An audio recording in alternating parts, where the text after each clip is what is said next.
ओम नमः शिवाय। मित्रों,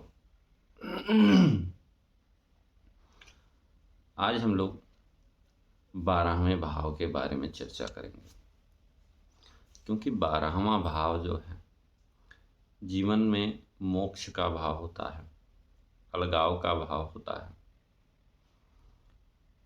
व्यय का भाव होता है। आमतौर पे व्यय का भाव कहते हैं। सैया सुख भी यहीं से देखा जाता है कि आपके जीवन में कहीं ना कहीं इनसिक्योरिटी भी यहीं से देखी जाती है। जैसे हमारी कमजोरी क्या है, हानि क्या है, अलगाव क्या है, ये सब 12वें भाव से ही देखा जाता है। इनसिक्योरिटी भी यहीं से देखी जाती है। जैसे सपोज करिए कि 12वें भाव 5वें भाव का स्वामी यदि 12वें भाव में जाके बैठ जाए तो क्या स्थिति उत्पन्न हो सकती है। पंचम भाव शिक्षा का होता है, संतान का होता है। तो अगर ये 12वें में जाके बैठ जा रहा है तो शिक्षा से संबंधित इनसिक्योरिटी या संतान से संबंधित इनसिक्योरिटी देगा। यदि 11वें भाव का स्वामी 12वें भाव में बैठ जाए तो जॉब से संबंधित इनसिक्योरिटी देता है। अगर 10वें भाव का स्वामी 12वें भाव में बैठ जाए तो कैरियर से संबंधित या स्टेटस से संबंधित इनसिक्योरिटी देता है। 12 भाव जो 12वां भाव होता है पति पत्नी के सैया सुख का भी होता है। क्या संबंध रहने वाला है पति पत्नी में। जब कुंडली मिलान करते हैं तो इसको भी देखना जरूरी होता है कि इनका जो संबंध है क्या चल पाएगा, क्या इन दोनों लोगों की कुंडली में सैया सुख का योग है। तो तमाम सारी चीज़ें होती हैं जो 12वें भाव से देखी जाती है। 12वें घर का संबंध यदि पाप ग्रहों से है या पाप ग्रहों की उन पे दृष्टि है या पाप ग्रह उनमें बैठे हुए हैं तो पति पत्नी का जो रिलेशन होता है वो सही नहीं होता है। बात करें खर्चे की, कहते हैं कि खर्चे आप करना चाहते हैं, लग्जरी पर भी खर्चे होते हैं, हॉस्पिटल में भी खर्चे होते हैं, कोर्ट कचहरी और मर मुकदमे पे भी खर्चे होते हैं। तो अगर आपसे पूछा जाए तो आप खर्चे किस क्षेत्र में करना चाहते हैं, तो हर व्यक्ति ये चाहेगा कि हमारे जो खर्चे हों गाड़ी खरीदने में हो, मतलब भौतिक सुख सुविधाओं की प्राप्ति के लिए हमारे खर्चे हों।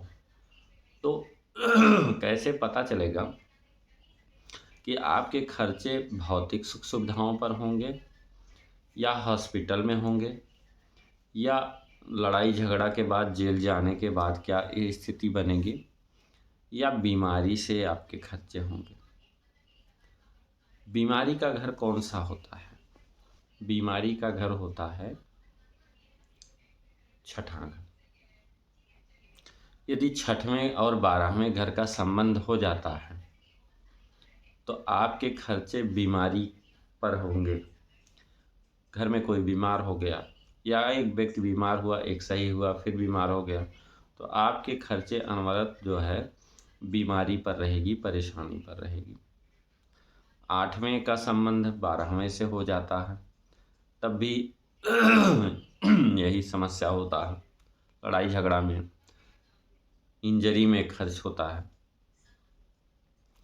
लेकिन अगर आपके चौथे भाव यानी कि सुख भाव यानी कि भूमि भवन वाहन,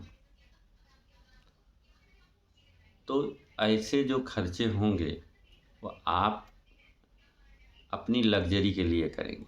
मतलब चौथे भाव का संबंध या चौथे भाव का स्वामी जो है 12वें भाव में जाके बैठ जाए तो वो माता के द्वारा भी खर्च होता है।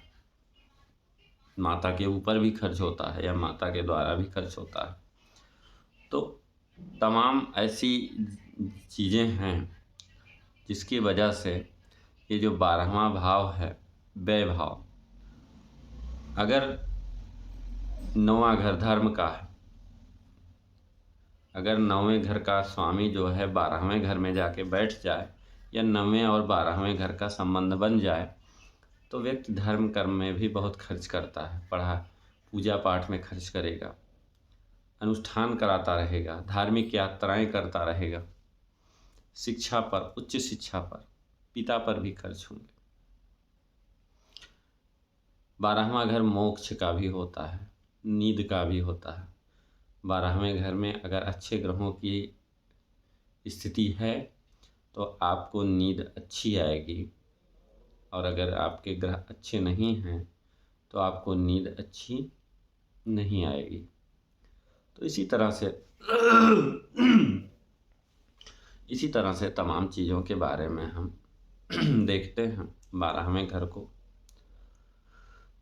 तो आप भी अपनी कुंडली में देखें कि आपकी कुंडली में कौन से ग्रहों की स्थिति बन रही है या किन भावों की स्थिति बन रही है। आपके 12वें घर से किस घर का संबंध बन रहा है, उन्हीं घर के अकॉर्डिंग आपके खर्चे बढ़ेंगे। आपके खर्चे बढ़ेंगे। तो आप भी अपनी पत्रिका में देख सकते हैं कि आपकी कुंडली के 12वें भाव में आपके कौन से ग्रह व्यवस्थित हैं। ठीक है, तो आज के लिए इतना ही मित्रों, फिर मिलेंगे। तब तक के लिए ओम नमः शिवाय।